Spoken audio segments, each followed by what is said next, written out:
I think we can probably all agree that homophobia is not society at our best.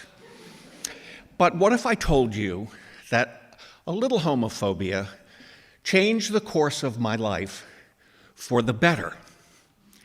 So we have to get in the covered wagons here because we're going back to 1977. The fall of '77, I'm a transfer student as a junior to Temple University, and I'm moving into my dorm room. My roommate had already moved his stuff in, but he wasn't around, so I'm looking around and trying to figure out a little bit about him. When we meet later, and I tell him this, he said, "So what had you figured out?" I said, "Well, I looked in the closet. You didn't have a lot of jock clothing, so I figured you weren't an athlete." I said, "Correct.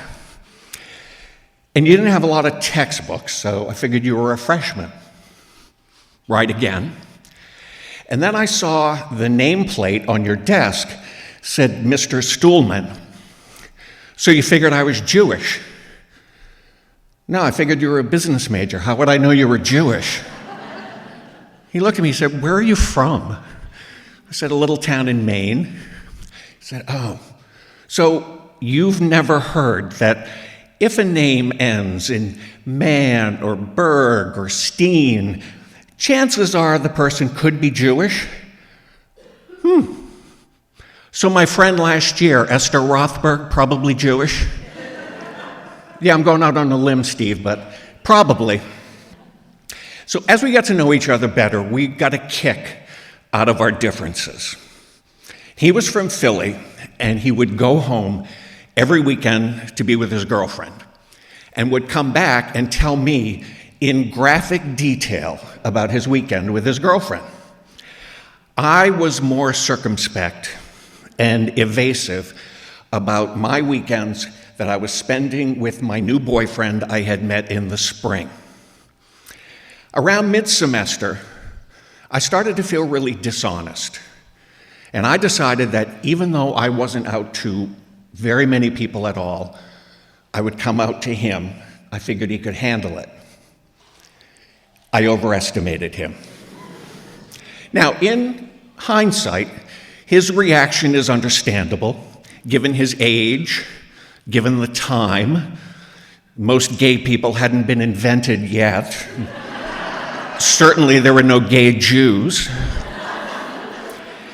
But he was so uncomfortable that he went to the RA, the resident assistant, to express it. And the resident assistant, doing the only thing he was trained for, called me in to talk and acted as if it was my problem. I said, "Well, he's already been living with a gay guy. And if he doesn't like it, he can move." So, at the end of the semester, I moved. My calculation was that a couple people knew, and if word got out more in this all-male dorm, my life could get pretty uncomfortable. And it's not like moving to another dorm was an option. Temple at that time had two dorms, the men's and the women's. Now, I don't know what room and board contracts are like today, but the one I signed was for the year, and there was a penalty if you broke it. So I had to go to the university and explain to them why I was leaving. And I lied and said it was financial reasons. So they charged me the fine. Then I went back and got up the courage to tell them the real reason I was moving out. And the response was, "That's not what you told us." So I either had to pay the fee or drop out of school. So I wanted to stay enrolled. I paid the fee.